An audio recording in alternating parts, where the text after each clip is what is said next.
Welcome to our BDC Presents. We'll give just a couple seconds for folks to come in to the event. We had really great registration because we have a really great speaker and a really great topic. So we'll give folks a moment to join us, and then we'll get started. Fantastic. We've crossed the 60-person threshold really quick. So I'm going to get us started. Welcome, everybody. My name is Panama Bartholomew. I'm the Director for the Building Decarbonization Coalition. And welcome to Building Decarbonization Coalition Presents this month with Tech Clean California, the most powerful, the most successful, the most deployable of heat pump programs in the world, in the galaxy, in the universe. We're so excited to have Teddy Kish from Energy Solutions come and talk about why this program was so successful. And I'll introduce Teddy in just a second. But first, a little bit of information about who we are and where you're at. The Building Decarbonization Coalition is, as the name suggests, a coalition of different entities that come together to reduce pollution from the built environment. Utilities, the heating and cooling industry, design and construction industry, government agencies, nonprofits, tech industry, and others, solar companies, all coming together to try to get buildings off of natural gas and onto the country's electricity system. The coalition is really honored to be supported by the members of the coalition. We have a great membership program with some fantastic member benefits. If you're not a member, please do explore becoming a member. We have monthly policy calls about everything that's happening on policy in New York and California. And then the rumor is we're going to be starting a national policy call soon, covering everything that's happening in building decarbonization across the country, which is about to explode with the passage of the Inflation Reduction Act. We have a fantastic newsletter that covers everything that's happening out there, everything we're working on, and a bunch of other really great resources that are only available to members. So if you're not a member, we think it's highly affordable and a great value, and we'd love to have you in the membership and include you in some of the conversations that we help convene. So for us, the way that we feel that buildings need to be decarbonized, it comes down to three simple pathways. Number one, we need to stop the expansion of the gas network. We can't keep digging the hole that we're trying to get out of. Number two, we need to set a date by which we're no longer going to be selling gas appliances within our states, our jurisdictions, our cities, et cetera. If we're all trying to get to carbon neutrality as quickly as possible, you got to figure that furnaces have about a 15-year life, water heaters about a 12-year life. You can do the math about whatever your personal target is for carbon neutrality and how many years left you have before you can't be using gas appliances anymore. California and New York are saying 2030 is when they want to start phasing out gas appliances, and we fully support policies to start to set dates, and then the complementary policies and market changes necessary to meet those dates. And then lastly, we need to build the market. There has to be a viable alternative to the gas industry and the gas appliance industry in order for policymakers to be able to set phase out dates for gas infrastructure and appliances, and we have to be building up that electrification marketplace. And the way we do that is really, five steps. One, awareness across the board. All stakeholders, customers, installers, policymakers really need to be able to up their game about the knowledge about electric appliances. Customers have to get a good value proposition out of electrification. They got to be able to, it's got to be cheaper to buy electric, and it's got to be at least the same, if not cheaper, to operate electric. We have to have people being able to make money off of electrification. This is what we did with solar. We built a solar industry where solar companies were able to make money and make profit, and therefore we're able to scale the industry. We haven't done as good of a job with that on energy efficiency, I would say. And so we need to learn lessons from both of those and other experiences and make sure that electrification is profitable and we can build good businesses off of them. We got to make sure that we're sending a clear message to the supply chain about where we're going on electrification and gas, so that they can begin to prepare to produce the number of units that are necessary in order to meet our goals And we need to get barriers to the supply chain out of the way, like undersized electrical panels or a lack of distribution infrastructure. And then lastly, we have to get our policy house in order. It doesn't work if our greenhouse gas policies are out of alignment with our building policies or out of alignment with our energy efficiency and affordable housing policies. We need to agree that we're all trying to fight climate change here, and all those policies should align towards that, and we should stop subsidizing natural gas appliances and infrastructure. And so we think that if we're able to start working on these 5 goals together, that this is going to get us on the path towards getting to building decarbonization. That first goal, goal number 1, building awareness, is where these webinars come in. Building Decarbonization Coalition Presents is one of the ways that we seek to really raise the level of awareness around building electrification. This is our opportunity to really bring in experts, thought leaders, doers, and thinkers on building electrification to be able to come in and speak to the community about interesting things that are happening, new product releases, new concepts, updates on exciting programs are our opportunity. And we thank you for joining us today for this month's edition of BDC Presents. Next month, we have a fantastic webinar with Jay Egg, known for his thermal energy network expertise. Everyone's talking about thermal energy networks right now. You probably wondered, like, well, why everybody around your dinner tables at your cocktail parties can't stop talking about thermal energy networks. Well, if you join our webinar, you will now know exactly why. This is one of the preeminent thinkers and speakers and designers on thermal energy networks, and you can come and see why this is going to be not only one of the key greenhouse gas ways we decarbonize buildings, but one of the key political tools that we use in order to be able to get some of the largest opponents to building decarbonization on the path towards decarbonization too. So please join us next month for a conversation with Jay Egg on thermal energy networks. So just a couple logistics before we get started. We had a lot of people register, over 300 organizations register for this event.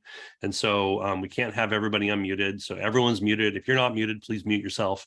Please ask your questions via chat. And at the end, when there's time, we'll ask those questions of the speaker. This webinar is being recorded, and members of the coalition can access this recording and all of our other massive library of recordings now on YouTube, as long as you're a member of the coalition. And so that's a great benefit to hear all these great speakers over the years, and other great benefits as well. So please do consider joining us to have access to this and other recordings moving forward. I'm now going to ask Teddy to go ahead and share his screen, and I'm really honored to welcome and introduce Teddy Kish from Energy Solutions. He's a Building Decarbonization Fellow at Energy Solutions, and he's the one leading the Tech Clean California program. He'll explain to you what it is, but it's California's first foray into heat pump deployment in the state of California.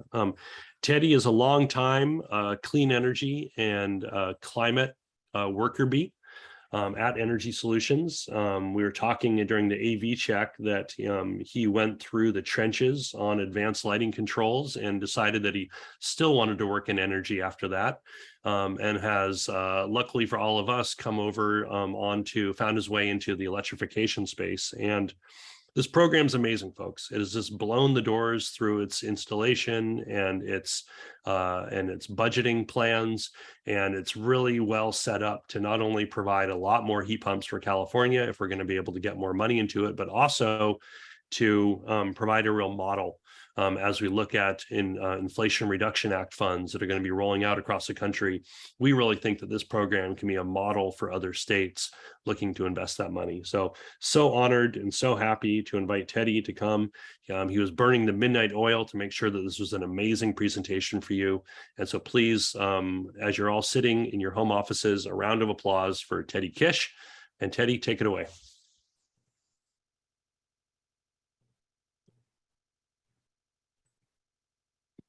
All right, thanks, Panama. Can everyone see can you see my screen? We can. Okay, great. Yeah, and thanks, Panama, and thanks to the Building Decarbonization Coalition for the opportunity to share information about Tech Clean California. It's great to be here with everyone today, and I must say, the past 2 weeks and the historic clean energy investment from the IRA has just created a level of excitement and energy that I haven't seen in my career. And so it's really a special moment that we're all in. And so it's a privilege to be here talking with you all today in the afterglow of that special moment. So first off, I'll start with providing an overview of the tech vision and then cover some of the key activities of putting this vision into action. So let's start with the goal in mind. Tech is a clean heating market transformation program authorized by California Senate Bill 1477 and overseen by the California Public Utilities Commission. The guiding principle is to put California on a pathway to carbon-free homes by 2045. And recently, Governor Newsom sent a letter to the California Air Resources Board outlining some ambitious interim goals, including 6 million heat pumps by 2030, 3 million climate-ready homes installed by 2030 as well, and with 50% of that funding delivered to low-income households and disadvantaged communities. And achieving these goals will require significant increases in scale and speed over what we've previously done. It's rapid. It's just much faster than we've iterated before. And the current installed base is quite low.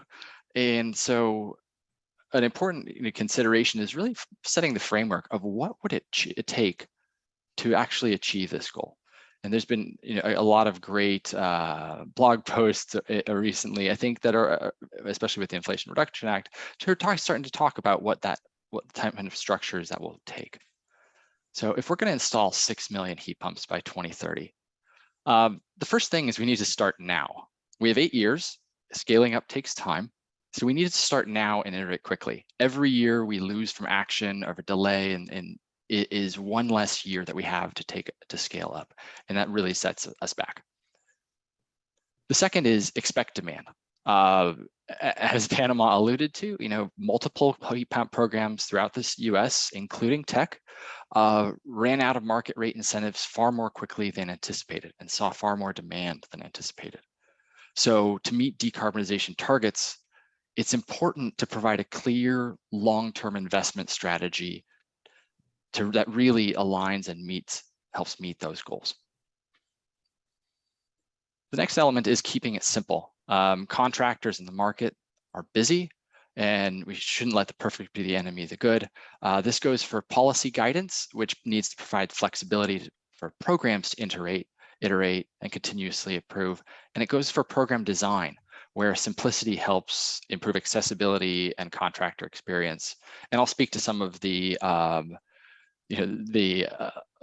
lessons learned on this, from Tech Clean California. We certainly have them. Next is catalyzing innovation. There's lots of well-documented non-incentive adoption barriers.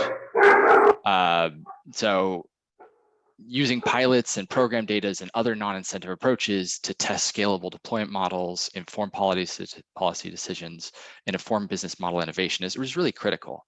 And this is particularly true for low-income households, renters, and disadvantaged communities who face significantly more access barriers to being part of the clean energy transition than others. Next is measure performance. Building electrification produces significant value: GHG emissions, NOx reductions, peak demand reductions, bill savings, and many others. To achieve the level of scale that we need, these values need to turn into investable clean energy resources, just like wind and solar. And that really starts with measuring performance. And lastly, aligning investments and milestones. California has a goal of carbon-free homes by 2045 and recent interim milestones as well. To complement a long-term investment strategy, markets benefit from policy directions and timelines where the state's going. So that informs future business investments and decisions. For example, a 6 million heat pump goal would have a very different decision, investment implication, and strategy if the target date is 2025, 2030, or 2040, right? There's a lot different types of approaches we would have to take. And so aligning the investment and the timeline are critical. So what can we learn from previous efforts as we embark on this heat pump journey? As we saw with the solar industry, with the right market structures, regulatory certainty, investing workforce education and training, supporting new financing models, having rigorous reporting data, and really unlocking the power of the private sector, costs can come down over time as installs grow. The California Solar Initiative was a decade-long market transformation effort that proved incredibly successful, and it resulted in over 140,000 projects. It resulted in dramatic cost reductions, increases in total installed capacity, and created tens of thousands of jobs and a strong, vibrant sector that we see today. The end result was a mature market, and solar was finally integrated into Title 24 Building Code in 2019. So for heat pumps, we need to think about kind of a similar market transformation path. How can we take this? I think say one important iteration on the solar improvement is really focusing again on having equity and disadvantaged communities front and center. I think there's a lot of acknowledgement that initially, solar didn't necessarily have that in the beginning. And when we think about heat pumps, we need to realize that if not designed right, this could create negative unintended consequences for these communities. So we really need to have that in part of the investment decision and strategies. So how do we bend the heat pump cost curve and support scaling adoption? The tech market transformation approach is based on 3 phases. In the first 2 years of tech, it's about providing generous incentives and which drive contractor and supply chain engagement and consumer adoption and consumer demand and increase installs. This is the beginning. And so with these tens of thousands of installations, we start to rigorously quantify costs, outcomes, and meter-based impacts. So as a corollary, let's say the solar industry, this would be pre-California Solar Initiative when there really wasn't a lot of data on performance and cost. In phase 2, which is year 3 or 4 of the tech program, roughly speaking, we plan to start leveraging the lessons learned and data reporting to inform the development of a long-term building decarbonization framework, including rigorously measuring performance so we can quantify the impact and value of those clean energy resources that heat pumps provide. Again, GHGs, NOx, peak load reduction, bill savings, health and comfort, etc. In addition, we anticipate, at some point we'll start seeing cost reductions due to product and installation efficiencies and reduced perceived risk as the market gains more experience. We expect that these will come from a variety of areas, including infrastructural investments, trained contractor workforce, and competition in the market. Again, back to the solar industry analysis or a corollary, this is the period immediately leading up to the CSI program where existing installs really provided enough information to inform a more structured long-term investment and the state's million solar roof policy. And phase 3 is characterized by the establishment of clear long-term policy direction that is complemented with long-term investment structure, which drives the certainty and economies of scale. So this is where we have also performance measurement, transitioning efficiency and electrification into investable clean energy resources, similar to wind and solar. So the industry is no longer, let's say, dependent on just direct incentives per se, that there's a functional market that is paying these for the values that and benefits that heat pumps provide. So that's the vision. So to achieve the market transformation vision of the carbon-free homes by 2045, what does that look like? How do we take that vision into activities? So we have 3 pillars of the tech strategy. Pillar 1 is spurring the clean heating market and motivating the supply chain by making heat pump installations a core part of their business, which includes training, access to products that contractors can install in their homes, and simple participation. simultaneously build consumer demand through consumer inspiration campaign, educational resources, and support throughout the process. Pillar 2 is demonstrating scalable solutions to key market barriers via a series of regional pilots, which we'll discuss in more depth. Again, here in these pilots and addressing the barriers, supporting access for low-income households, disadvantaged communities, and renters is particularly important because they face more barriers, and thus that's where you need to invest more of those resources and time. And third, leveraging all this information inform California's long-term building decarbonization framework by incorporating sales, meter data, and survey data into a public reporting site with both downloadable data sets, rigorous analysis, quantifying these decarbonization impacts. California and many other states are committed, have demonstrated that they're committed to investing in building decarbonization. And those decisions need to be based on the best available data possible. And I'd say that the reality is right now, we don't have a lot of rigorous statewide data on benefits, impacts, cost at the level of scale that's commensurate with multi-billion-dollar investments that are going to be happening. So where possible, tech seeks to enhance these conversations by providing data that can help inform this policy. And some of our activities are still very much in progress. So today I'm going to focus on the ones where there's more clear lessons learned for us. So let's start with incentives and market engagement. A quick background on our incentive design approach. There's a few different elements I want to touch on. The incentive amounts initially were a statewide base incentive really focused on attracting interest and instilling a sense of urgency and opportunity. Also to create price parity with incumbent equipment. That when you're making that decision, there's price parity, this is a good opportunity. And our initial incentive amount was a statewide base incentive of $3,000 for heat pump HVAC and $3,100 for heat pump water heating. And again, we wanted projects to move because being in phase 1, the faster we get data, initial data, the more quickly we can inform policy and that longer term approach. In terms of geography, tech is funded by cap and trade dollars from gas IOUs. And so thus legislation creating tech required allocation proportional to gas IOU territory.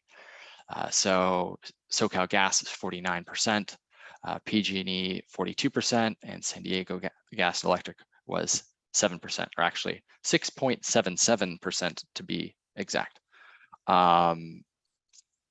In order to drive demand, this created some challenges because we had to kind of invest to commensurate with these exact numbers, which are in law. So in order to drive demand, we chose a statewide approach, really rather to think about the long-term goal rather than a series of small pocket areas within each gas IOU territory, so having 4 small disparate pockets. In order to support a statewide approach, we knew that bringing in additional funding resources was critical.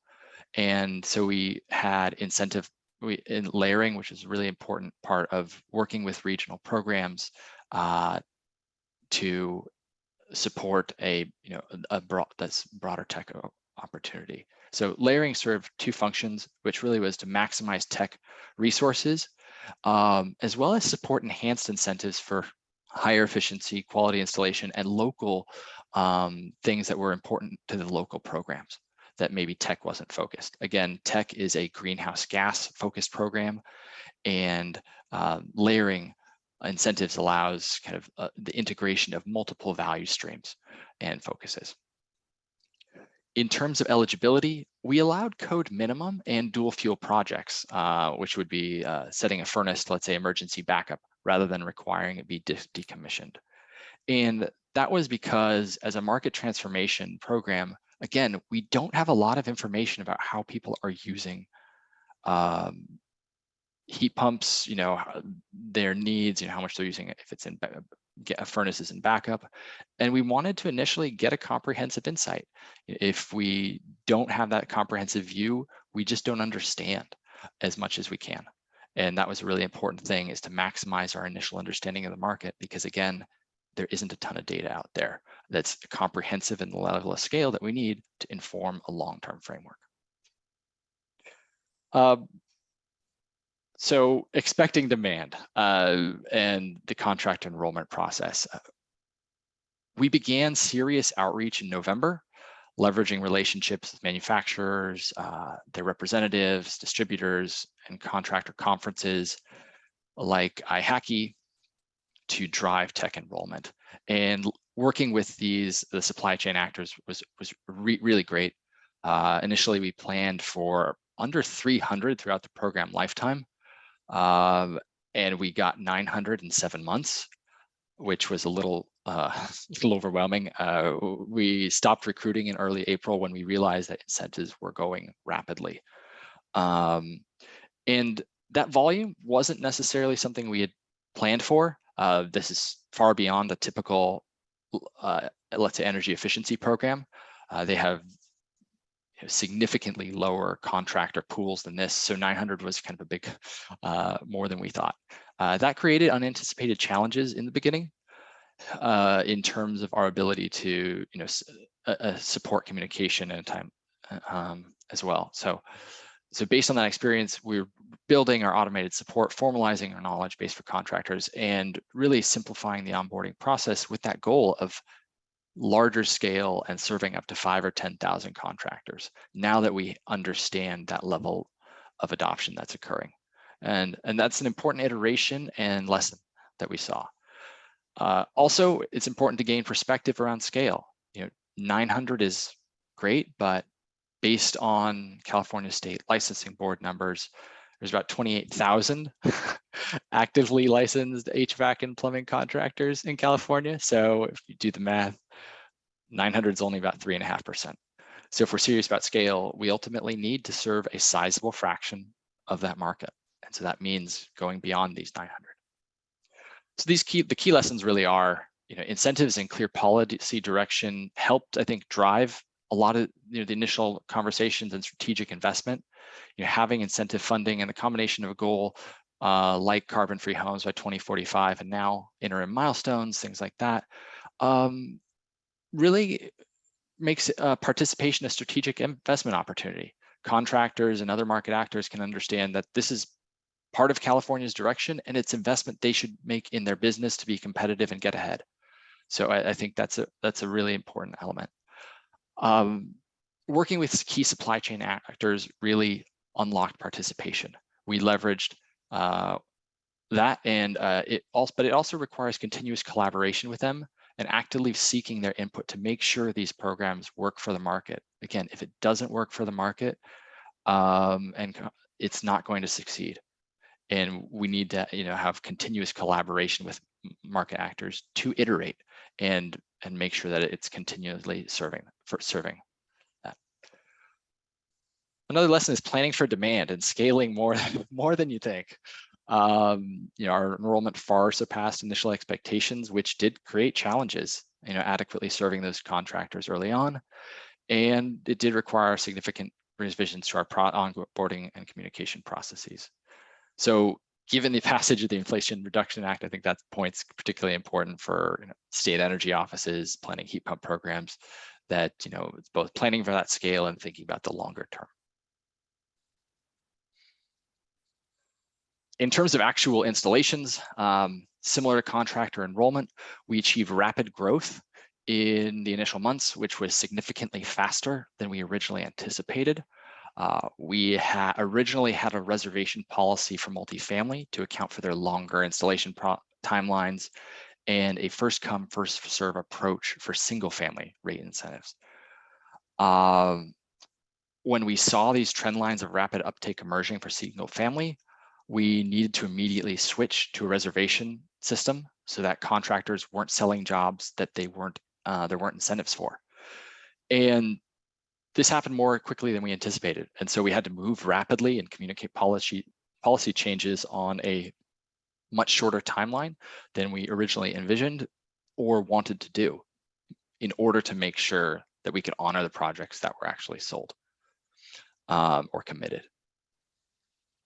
Another important issue is that we tried to do in two things at once, and it led to a little bit too much complexity initially. Layering incentives with other programs to stretch our budget, that was a requirement. We knew that we couldn't do this alone, while also creating statewide consistency by having kind of some basic and enhanced tiers. That goal was well-intentioned because we did need to leverage those funds to make sure we could stretch our funding, but our initial design of that created too much complexity. So I'd say a key lesson learned here is the best approach is providing a single statewide incentive, then having local and partner programs that can layer on top of that to achieve their own goals in a more simple manner. The key caveat, though, is that does require that the state program has a budget that can handle that approach, and that needs to be part of planning. So key lessons learned is really, while tech rapidly ramped up, we ramped up and we did run out of funding, but if you look at the actual total volume and compare it to where we need to go to hit 2030 targets, we're still 6 to 10x lower than the needed levels to hit that 2030 target on a volume basis. So it really speaks to the need for that longer term investment strategy that provides more certainty and investment. And we need to continue to think about identify ways to scale up, because even with a rapidly growing program, we need to scale up again significantly. And the last lesson learned about, or the lesson learned about layering is really that it's important, but don't make it complicated. Even with, we had the best intentions, I think, to really manage our budget, but initially that was too complex. And so we had to modify that. Different programs also target different resources. So example, tech is going after GHGs, local programs may be going after efficiency or peak demand. And we can split the middle, I think, and create approaches that simplify the process and support layering. And I think ultimately that's what we'll be able to successfully do. Fundamentally, incentives have to be predictable amounts that can be determined on site with a contractor. That's important. Can they tell the person at the kitchen table, this is what your incentive is, and it's very simple. So on the multifamily side, it was an interesting story. In single family, we had much more HVAC than heat pump water heaters, and in multifamily, there's more heat pump water heating than HVAC installations actually. And similarly, we ran out of funding for multifamily, and we actually have almost 4,000 more units on the wait list. One thing that we saw here is just really the need for layering with local programs and combining investments to make this pencil. Tech provides funding to reduce those GHGs, and other programs are layering efficiency, for example. In multifamily, since this is usually a business investment decision, layering incentives is really critical to getting participation. And the vast majority of our projects occurred in regions where we were able to layer those incentives to make the project pencil. And on that note, many people have really noted the importance of combining decarbonization and efficiency investments. Tech's mandate is greenhouse gas reductions. And so we're focused on providing the basic incentives to get a heat pump in. But working with adder partner programs can really get those heat pumps up to higher SEER levels and higher efficiency. In this example, Riverside and San Diego counties had local incentives or did not have local incentives for high efficiency. And so you really saw a relatively even distribution from code minimum to high efficiency. And looking at 2 counties where we did have partner programs layering incentives, we saw that where we had enhanced incentives for high efficiency, less than 5% of the projects were below 16 SEER. So that kind of indicates that these local incentives were really helping to drive the efficiency portion of that code minimum. And tech certainly couldn't do that on its own because there simply isn't sufficient funding within tech. So the key lesson learned here is that every key player and program has a key role, and there's no one approach that can do this all alone. It's also important to note that this layering was enabled by clear guidance from the California Public Utilities Commission, and creating that guidance is an important example where policymakers provide that guidance and certainty that makes things work. So moving on from incentive design to consumer engagement. Consumer engagement and generating customer awareness and interest are a really important component of tech long term. And a key part of this effort is partnering with the Building Decarbonization Coalition's Switches On campaign to really be part of the customer resource and support them. So as I think many of you know, the Switches On campaign is a campaign focused on building awareness about heat pumps and building electrification more broadly, providing resources for consumers at various stages of their journey.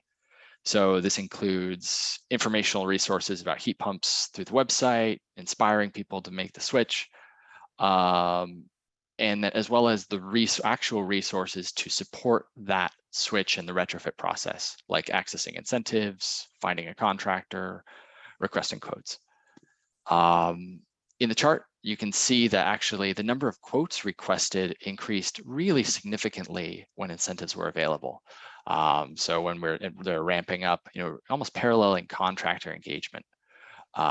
So there was a lot of interest in the incentives, and so that find a contractor part was a really crucial part of the website, and it was actually, I think, the most visited part of the website during that time. Now, in the spring, BDC launched a paid media campaign, which is, I believe, running through early September in targeted regions. And you can see that the paid media is clearly effective at driving site traffic, and over time, you start seeing more return visitors. So I think, those two, their peak was not coincident, let's say, but I think, going forward, having those two combined would really create a additional leverage and improvement where the new visitors are driven, come to the website through paid media and other things, and then the quotes requested is really supported, and that next step is really supported by the incentives available.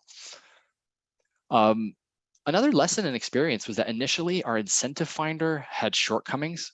It can be quite challenging to have 100% accurate zip code level lists of all utilities because zip codes are and customers, because zip codes are split among utilities, right? It's not a perfect, there are zip codes where you might have multiple utilities that are in that zip code. So that can create edge cases where a customer may think they're eligible for a specific amount and they're not. So we've worked to improve that accuracy, and anecdotally we've heard that it's improved and it's much better at this point. But it was an important lesson learned. Another important part about consumer engagement is really understanding customers. Our evaluator, Opinion Dynamics, is doing an embedded evaluation, meaning that they are closely analyzing feedback as it comes in and providing ongoing information to us, the CPUC, et cetera. And as part of their consumer efforts or their evaluation, they're doing consumer and contractor surveys. And we work with them to send them contact information of new tech participants every 2 weeks so that they can quickly follow up to conduct consumer surveys while the installation and experience is still fresh. Opinion Dynamics achieved over a 26% response rate so far, which is a pretty good representation of the actual people who are installing or participating. So what have they found out about tech participants? On the HVAC side, HVAC heat pump adopters are more likely to retrofit old equipment when it isn't functioning, more like a standard retrofit. On the heat pump water heater side, they're more likely to be exploring new options. 36% were doing that, and 12% were reducing their carbon footprint.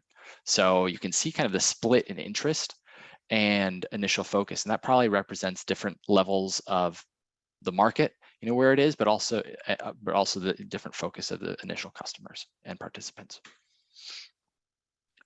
What did the customers know about these measures? Half of HVAC heat pump owners had at least some knowledge of the equipment, whereas 2/3 of heat pump water heater respondents did. So again, I think that indicates that the heat pump water heaters adopters initially were very motivated, doing research and focused, kind of an early adopter type, and doing a lot of research, not necessarily kind of your standard, or not always necessarily your standard retrofit where they just not really sure what's gonna they need to install, and they ask the plumber just to do it. These are generally pretty focused participants. What was the impact of the tech incentive? The tech incentive appears to, it was pretty influential. 93%, that decision was somewhat important in the decision to get that heat pump.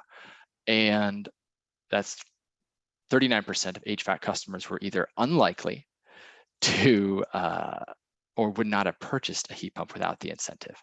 And 59% of heat pump water heater customers felt that way. And I think that's interesting because I think with HVAC, there's probably more inherent services. People think more about comfort, and that's a really important service that they're maybe considering into that financial decision.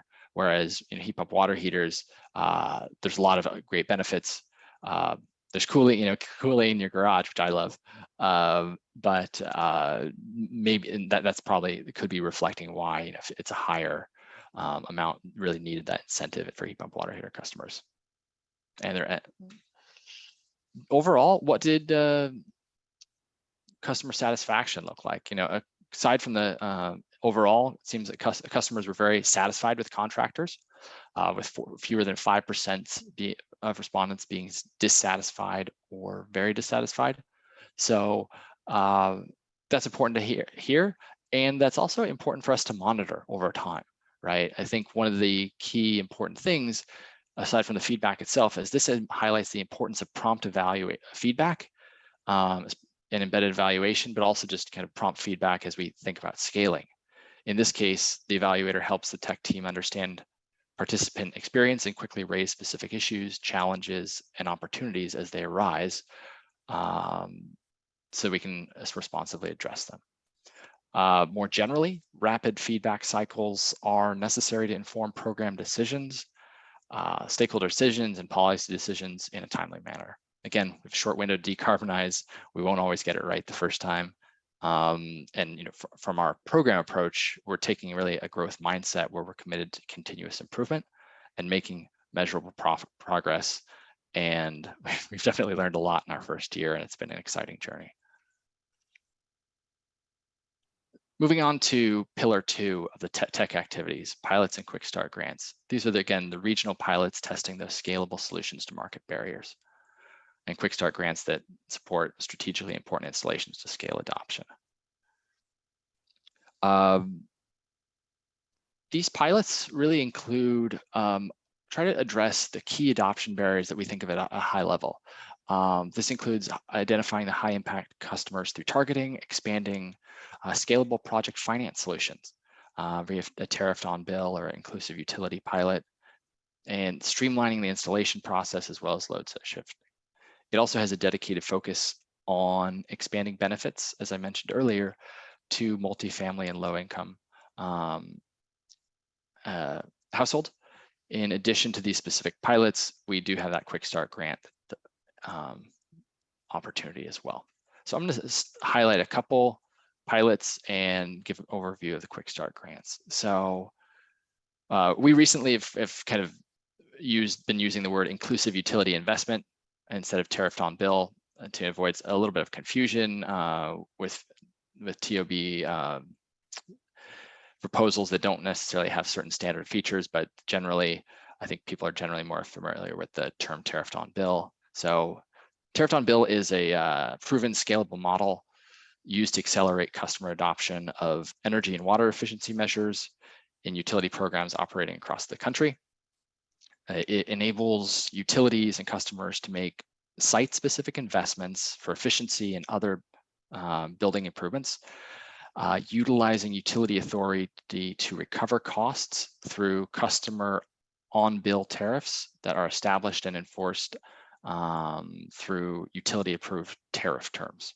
So this approach has significant promise because it really expands the customer access to upfront capital, which is a major barrier for households. Our pilot team, which is led by Ardena Energy and BEIC, held a series of stakeholder workshops. Actually, ahead of that, Ardena Energy, Holmes Hummel of Clean Energy Work, and Jean Clinton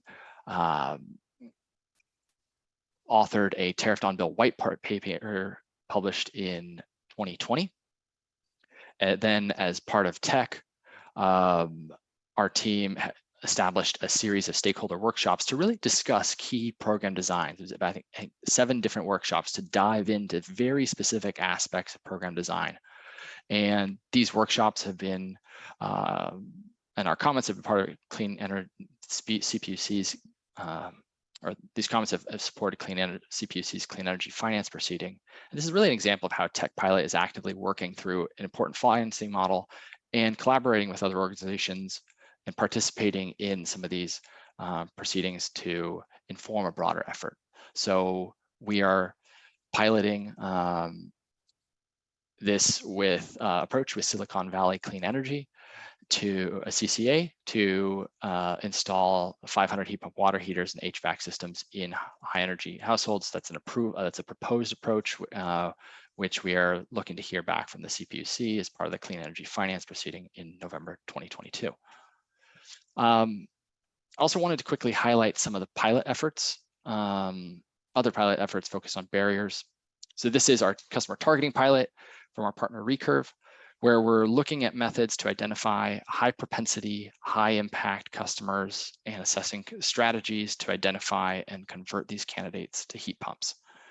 In this case, Recurve disaggregated usage of 1.3 million single family electric customers using open source Caltrack modeling methods, and then applied filters, ranking the top 50% of total annual electricity usage, and then the total top 25% of usage disaggregated as cooling burden.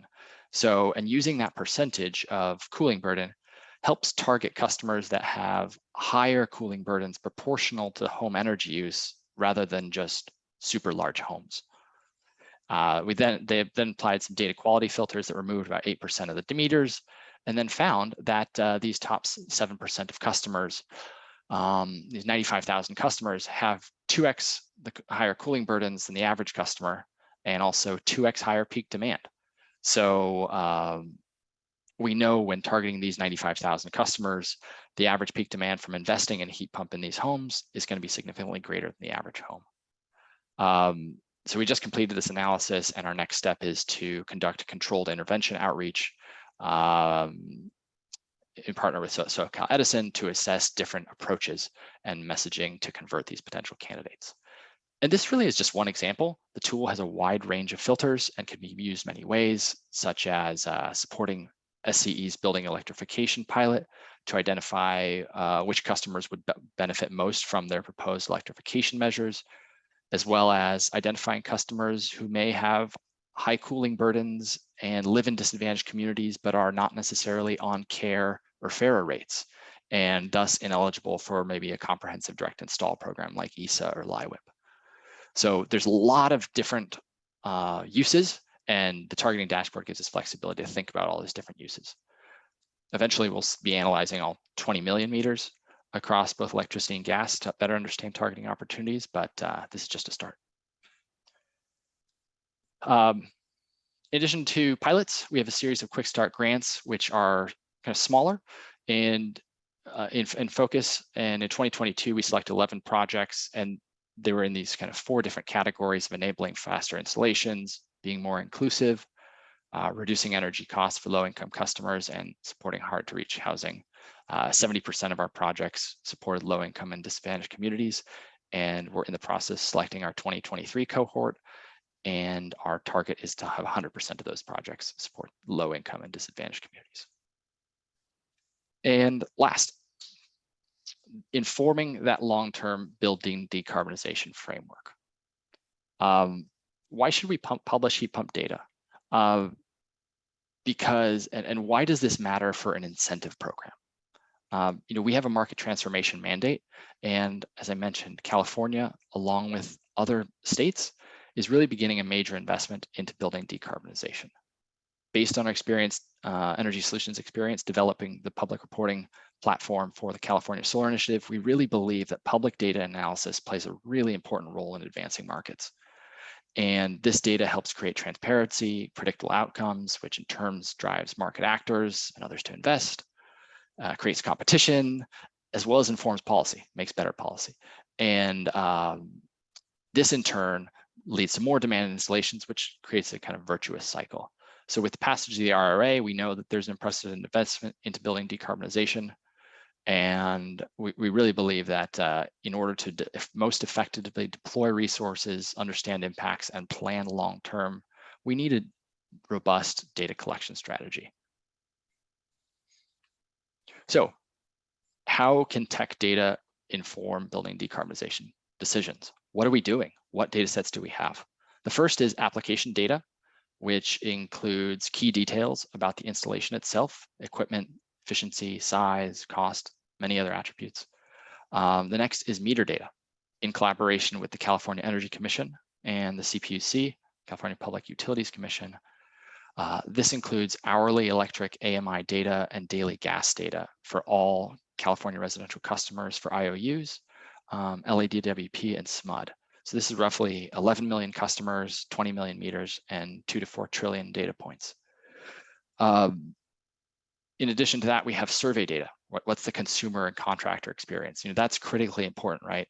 If they're not satisfied, we're not going to make too much headway. So that's really important feedback loop. So this research really covers that experience and is done by our evaluator, Opinion Dynamics. And this data is leveraged in a range of following ways. So much of that data is going to be hosted in anonymized fashion on our public reporting site, which can be downloaded, as well as interactive visuals that we have, and we host survey and evaluation reports there. We currently have on techcleanca.com anonymized data from 6,000 single-family households published on our website, and we plan to have 10,000 by the end of the year for single-family and 3,000 for multifamily units.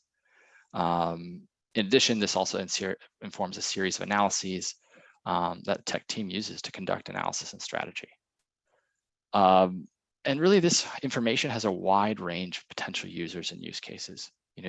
There's so many decarbonization decisions that need to be made across so many different actors. And so that's why the impetus of having this public. This could be a nonprofit, affordable housing agency looking for cost data to plan their building retrofits. It could be a single family homeowner understanding their average costs in their area. It could be a manufacturer looking at trying to figure out real world performance data to inform product offerings. Could be a utility and CCA to understand how heat pumps impact peak demand. The list goes on. It could be a regulator looking to inform the proceedings, policy, and future investment programs.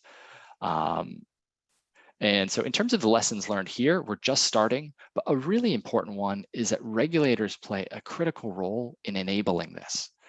Tech could not effectively measure performance at scale without that access to the meter data, and that would not be possible without really terrific collaboration and guidance from the California Energy Commission and the California Public Utilities Commission. So big shout out and recognition to all the key partners at those organizations that helped enable this framework that underpins our data strategy. And when planning for programs supported by the IRA, I think it's important that state energy offices consider how to incorporate meter-based performance measurement.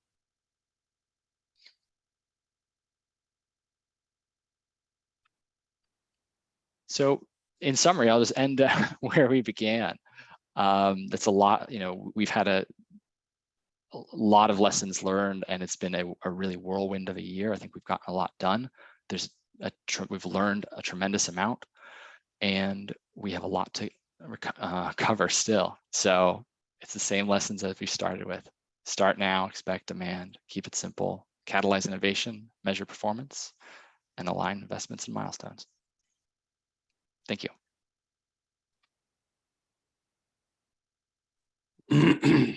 Thank you, Teddy. And if you could leave this slide up there, folks, you'll notice that Teddy has provided his email address.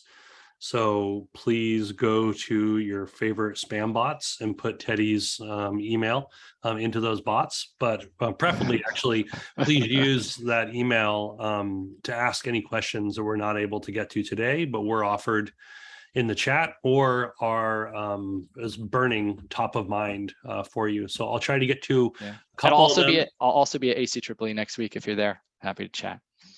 Wonderful, wonderful. Well, incredibly exciting. So much to talk about, Teddy. I'm going to just pick and choose a couple of these. Any lessons learned in particular on the contractor engagement? I would say over the last few days, I've had probably 10 conversations about workforce and how IRA is going to affect workforce. So lessons learned, big takeaways about contractor engagement and education. Yeah, in terms of training, kind of education, that kind of training. Yeah, we didn't have too much time to get into it, but I think both. I'd say both engagement and training. Yeah, so engagement, we talked a little bit about that of making this interactive, of having the investment something that they can engage with simply, something that they can do at their kitchen table with on a tablet, right? Just get most of this stuff done. Take photos, upload it while they're in the field. In terms of training, we didn't talk about that too much, but we really rely on leveraging the existing trainings and supporting the existing trainings that manufacturers have. Again, when you think about scalable solutions, who's already doing this, who's already there, is manufacturers. And so our focus is actually trying to provide enhanced trainings that focus on business model training, as well as genuine experience that they might not get from the existing trainings there are. So we have a program that we're launching, we've started to roll out, which is providing a free heat pump water heater to contractors and sales staff. So if they attend the training, they're eligible to get one from a local distributor where they can have it in their home. And it's trying to create the next line of influencers, particularly for heat pump water heaters. You can't sell and understand and really be confident in the product that you don't have at home, right? And that's a way to start it. So I'd say that there's a lot, but I think those are kind of key things. Is trying to get trainings that really resonate with their business process. Not like sticking them in another class that they can't use. So trying to think creative about trainings and ways that really resonate with their business process. Great, thank you. There are a number of questions about when will tech get more money, and I'll just help answer this one to say that there are active conversations happening right now. The California legislative session will end, and then after next week, and there is proposals for more tech money in the budget conversations that are ongoing, and we're hoping to hear about those any minute now. And don't worry, there'll be lots of announcements when that hits. Teddy, there's some questions in here about verifying that fuel switching was actually happening from these grants. And so can you talk about the program's stance on still allowing some level of a natural gas backup potentially, or does the program require the taking out of the furnace, or like how did the program handle that? Yeah, so we didn't initially, that was something we thought a lot about. And initially, getting the meter data took a little longer than we thought. It's a fairly complex process, but that's one of the ways that we will be able to. Right now, we have basically on a form that you have to kind of take a photo of the decommissioned equipment, and we've seen that about 90% of contractors have stated that they've decommissioned it rather than put it in emergency backup. But that's something we'd be able to, if we have meter data, that's something that we can actively monitor, right? If you have a furnace, you're going to see that winter spike. Like, you can't hide from the meter data. So we'll be able to see, okay, is this our current approach working? And if not, we'd be able to iterate. But the meter data is really important to validate the things that are coming on the application. And that's why it's so critical. Wonderful. I wish we had another hour just for the questions, Teddy, but you folks are going to have to just email Teddy directly, establish that relationship. Teddy, Energy Solutions, thank you so much. The entire team between Tech California, amazing first year. Looking forward to not only many more amazing years in California, but this really providing a model for other states as we look to roll out electrification across the country. Thank you all for joining us today. I really appreciate it. Join us next month for Thermal Energy Networks. Feel free to register, become a member of the coalition, and keep decarbonizing out there, everybody. Really appreciate you joining, and we'll see you next month.